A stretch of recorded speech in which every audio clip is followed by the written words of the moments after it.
Hi అండి, అందరికీ నమస్కారం. Welcome to Vijayalakshmi cooking and vlogs. ఈరోజు అయితే మేము సరుకులు తీసుకునడానికైతే డీమార్ట్కి వచ్చామన్నమాట. ఇక కిరాణా సరుకులన్నీ తీసేసుకున్నాము, అలాగే కొన్ని షాపింగ్ కూడా చేసేసామన్నమాట. ఇక కావాల్సిన సరుకులన్నీ తీసేసుకొని అన్ని రకాల వస్తువులు ఇక్కడే ఉంటాయన్నమాట డీమార్ట్లో. ఇక అన్నీ ఇక్కడే తీసేసుకున్నాము. ఇక ఇంటికైతే బయలుదేరి వెళ్తూ ఉన్నాము. ఇక ఆకలి అయితే ఫుల్ ఆకలి అయితే వేస్తూ ఉందన్నమాట. ఇంకా ఇంటికి రాగానే మా వారైతే ఇక ఇంట్లో పప్పన్నం చేసింటినమాట. ఇక బజ్జీలు వేయమన్నారు. ఇక నేనైతే ఇక్కడ బజ్జీలు అయితే వేస్తూ ఉన్నాను. ఇక చాలులే, ఇక తర్వాత చేస్తావంట, ఇంకా నువ్వు కూడా తినలేదు కదా, భోంచేస్తురా అని పిలుస్తూ ఉన్నారు మా వారైతే. ఇక తింటాను, మీరు తినండి అని నేనైతే ఇక్కడ అంటున్నాను అనమాట.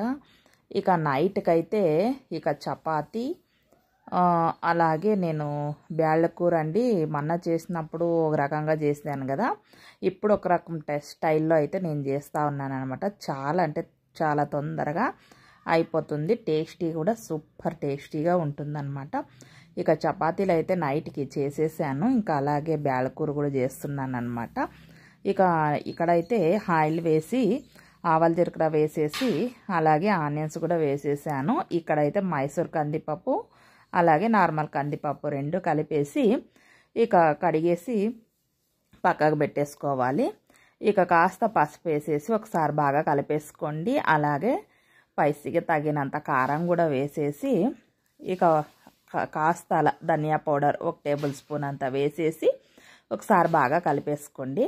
ముందుగా మనం కడిగి పెట్టుకున్నాం కదా కందిపప్పుని, ఇవి కూడా వేసేసుకొని ఒకసారి బాగా కలిపేసుకోండి. ఇక మనకి కర్రీ ఎంత కావాలో ఆ మోతాదులో నీళ్ళు అయితే వేసేసుకోండి. ఇక టేస్ట్కి తగినంత సాల్ట్ వేసేసుకొని అలాగే కాస్త కొబ్బరి పొడి వేసేసుకొని ఒకసారి బాగా కలిపేసుకొని మూత పెట్టేయండి 3 విజిల్ వచ్చే వరకు. చూడండి, మనకి కర్రీ అయితే రెడీ అయిపోయింది. సూపర్ అంటే సూపర్ టేస్టీగా ఉంటుంది. లైక్ చేయండి, షేర్ చేయండి, సబ్స్క్రైబ్ చేసుకోండి. Bye friends.